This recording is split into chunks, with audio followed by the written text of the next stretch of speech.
Welcome into a brand new episode of WSI TV. Enjoy the show.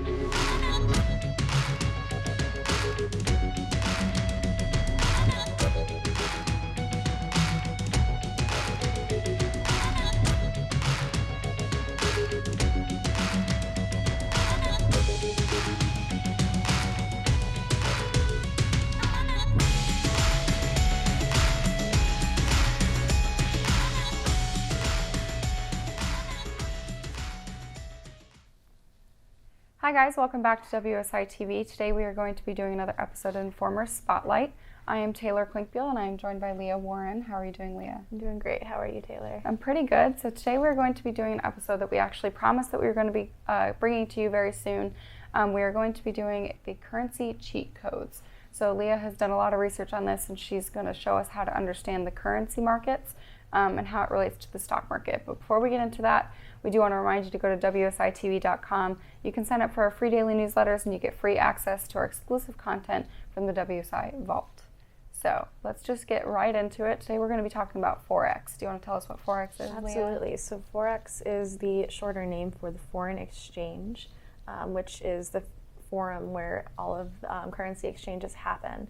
It's the rate of exchange between different nations' currencies. It's a global dynamic asset class and it's open around the clock. So basically this is the currency version of the New York Stock Exchange or something like that. And this works for all the currencies in the world. So. Awesome, yes.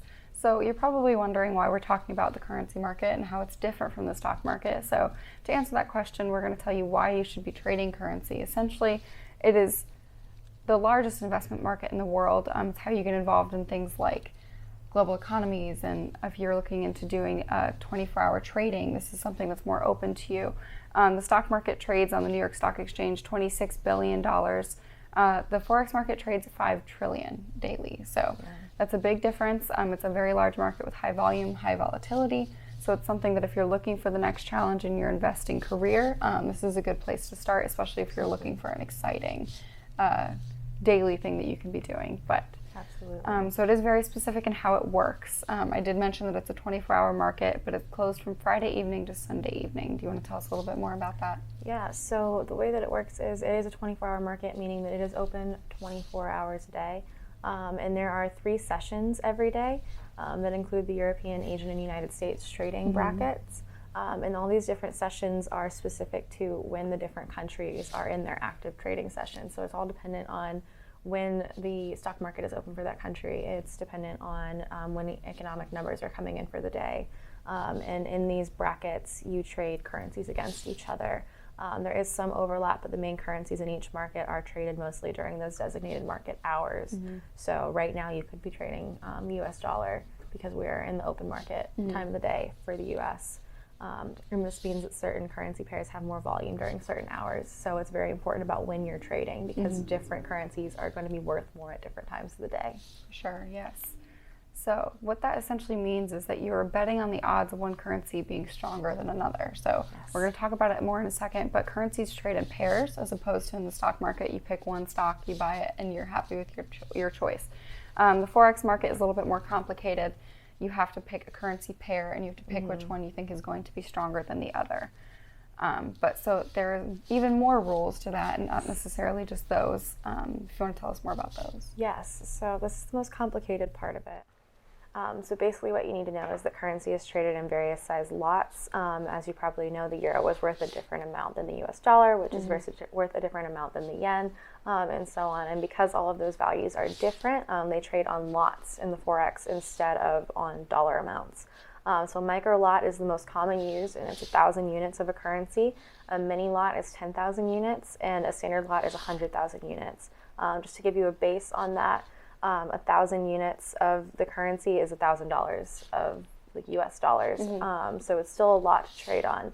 And if that seems like a lot for a starting investment, we do have an alternative for you. It's called a pip, which is a percentage point, and it's the smallest increment of trade possible on the Forex. A pip typically equals 1/100th of 1% of the entire value of the currency that you're trading. So that's basically worth a couple dollars. And so a lot of beginning traders will trade on pips instead of on mini or micro lots because it is a lot less on the line. And if you do mess up, you're losing $5 as opposed to 5,000. Very true. And pips are a really, really great way to get involved in this. You can make a whole lot on them without putting a whole lot at risk. And this works because all currencies are priced out to the fourth decimal point, meaning that they are priced out to very, very small amounts at the end of the day. So it's all a little bit complicated, but basically there is a way to trade a very small amount of very, very big value on the market. For sure, yeah. And then we do have, again, currency trading is done in pairs. You can't just buy one currency and say, this is it, this is the one I want. You have to pick one currency to buy and sell another currency in the Forex market for it to be a full transaction. So the reason that this is such a lucrative investment, and the reason that we're talking to you about it today, is the majority of currency trading is done in 18 currency pairs. But that's a good reason. That's a good thing. Can you explain why that's? Absolutely. So the 18 currency pairs means basically that you have a higher chance of winning when you bet on one currency over another. When it comes to the stock market, obviously we have found ways to bring you the best stocks so that you're guaranteed a better chance at making a large profit. But there are thousands and thousands of stocks to sort through. There are only 18 currency pairs. So just right there, your odds are increased because there's more of a chance of winning. And then there are a lot of similarities between the markets. A lot of people are afraid by the Forex market because it seems like this very different thing. But a lot of the forces that move the stock market also move the currency market. One of the largest forces affecting the currency market is supply and demand, just like in the stock market. But more directly with currency. So when inflation on a currency is low, prices rise on that currency. And when inflation is high, the value drops on that currency. So it's an inverted relationship. And other factors like interest rates, new economic data from the largest countries, geopolitical tensions, all of that that you usually hear about with the stock market also affects currency prices. Yes, so there are a few drawbacks to this type of trading because it is a little bit different. The numbers can change drastically throughout the day, which of course is also true in the stock market, but maybe not with this amount of risk that you're looking at. It is very much a short-term trade if you're going into it this way. And it's not regulated the same way that the traditional stock exchanges are, because we do traditionally trade on the New York Stock Exchange or any of the ones that are more domestic. Those are regulated by in-house authorities that are here in the United States, and that's whatever they dictate. The Forex market is international, so it's following international regulations that may not be the same. Absolutely. And then you also have, of course, the specific pairs that do kind of limit you in your trading options there. Absolutely. That can be a good thing, though. When you come to currency pairs, there are some major ones. There's the four majors. All of these, the four majors and the three commodity pairs, which are the main trading pairs, are against the U.S. dollar. And they are the most important trading pairs because the U.S. dollar is such a strong trading force when it comes to currency. So the four majors are the euro against the U.S. dollar, the U.S. dollar against the Japanese yen, the British pound against the dollar, and the U.S. dollar against the Swiss franc. And then the three commodity pairs are the U.S. dollar against the Australian dollar, the Canadian dollar against the U.S. dollar, and the New Zealand dollar against the U.S. dollar. And the reason why the four majors are important is because these are the biggest economies in the world traded against the U.S. dollar. And the three commodity pairs are different kinds of markets. They are separate from the U.S., which is a mixed market. They are different kinds of markets, and they are also emerging economic strongholds that are traded against the U.S. So those three commodity pairs are slightly higher risk than the four majors, but they also can have a higher reward because there can be huge changes in the Australian dollar, the Canadian dollar, and the New Zealand dollar. Awesome. So trading currency is good for very specific types of investors. I think we're safe in saying that. If you're interested in day trading, it's something that you're usually not allowed to do. It takes quite a bit of skill, I would think, to get involved in, but if you like quick turnaround and you want to be on your toes, this is something that you should definitely look into. And for the fundamental trader, so if you're interested in the geopolitical tensions throughout the world, if you're interested in what makes a stock do what it does, this is a huge market that you can look into that is very easily impacted by fundamental things like that. So absolutely. So there is an alternative route to getting in on country valuation if you're not interested in the direct currency market. If you're wondering what it is, it's a little bit of a cheat. It's ETFs. So this is a way of sticking to your traditional stock market that you know how to work with, but still making some of that $5 trillion that's made a day in this valuation. So this is country-specific ETFs, and they are based on international market values. So they're all compared against each other, just like currencies are.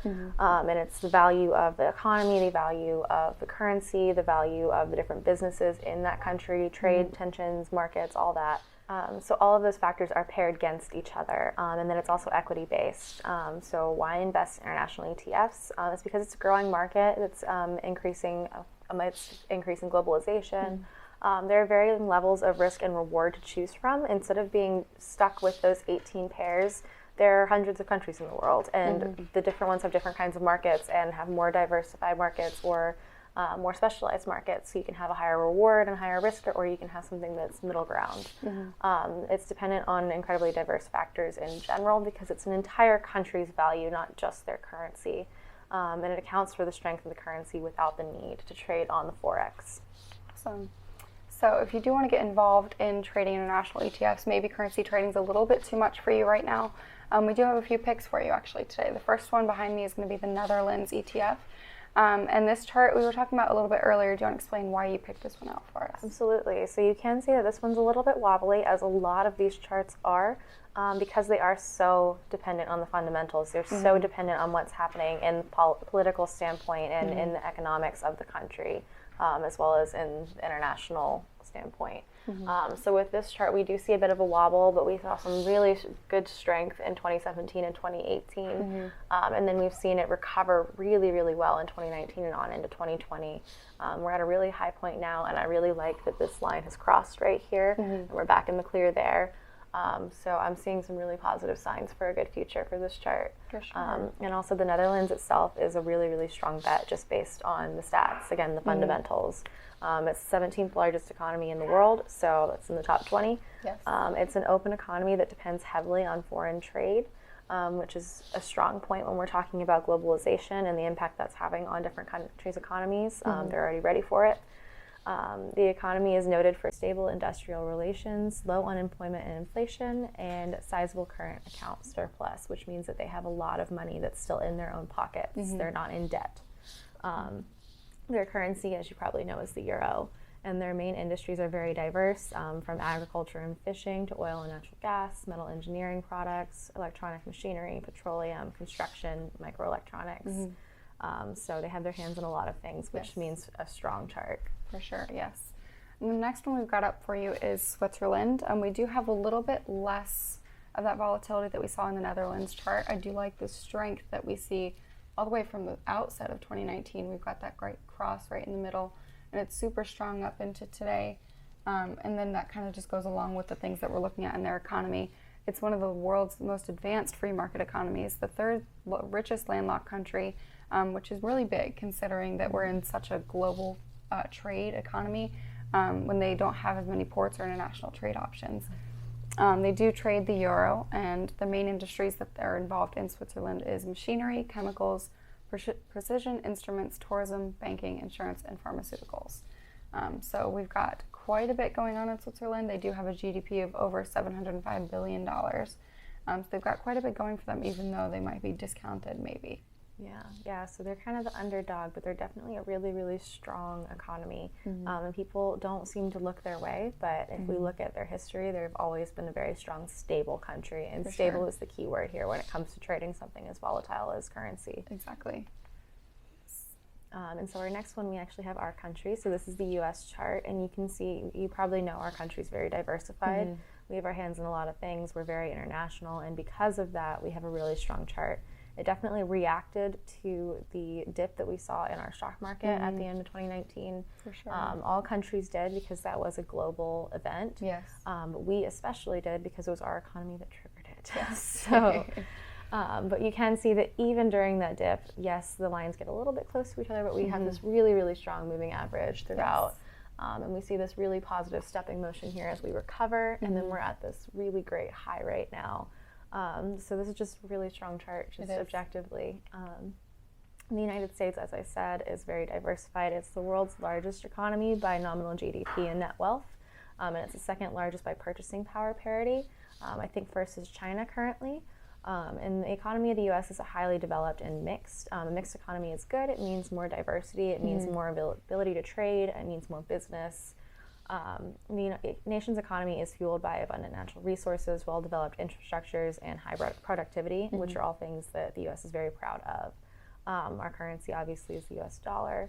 And our main industries include petroleum, natural gas, steel, motor vehicles, aerospace, chemicals, telecommunications, electronics, food processing, pharmaceuticals, consumer goods, lumber, mining, defense equipment, construction, financial services, and more. I don't think you got them all. No, I definitely didn't. That's why the and more is in there. So it's basically we're very diverse. We have a lot going for us. There's a lot of money being brought into domestic businesses and going out into the world. We're trading in a lot of ways. We're a very, very strong economy. Yes. So. Yes, and then I think we're getting into our last one here today. This is the chart for the Australian economy.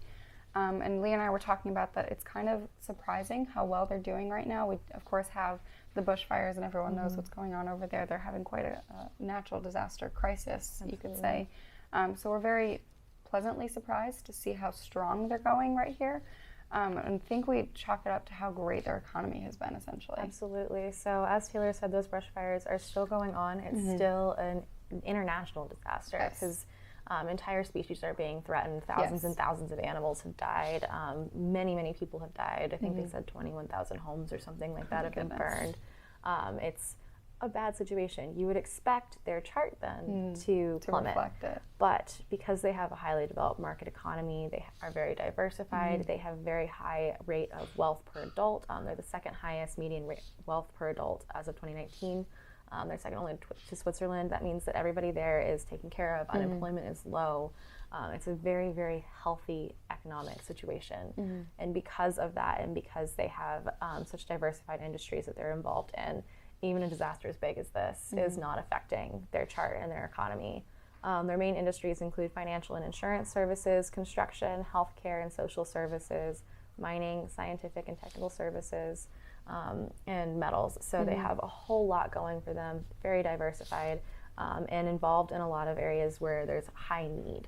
So even though this disaster is happening to them right now, their chart is still strong. And just as a personal animal lover, if you do happen to invest in this chart and make some money, we're going to leave a link in the description below so that you can donate to help the bushfire efforts, to help everybody and all the animals and everything that's going on there. But again, this is not just for the sake of saving animals. This is a strong chart. It is, and it's a good potential to make some money. So for sure, yes. And I think that was everything that we had for them today. Just to wrap up, we do have, of course, the introductory to currency trading and just international trading in general. It's something that you kind of have to get used to, but the rules are a little bit different, but it's exciting and it's a new way that you can invest and hopefully usually make money. Yes. So thank you so much, Lea, for bringing us all this information. We really appreciate it. We will definitely put that link to donate to a reputable cause for the Australian wildfires down in the description, and we look forward to seeing you guys very soon.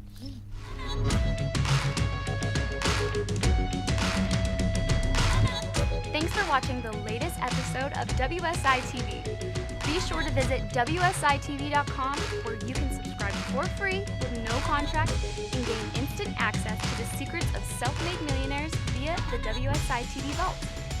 So go ahead and claim this gift for free now at WSITV.com.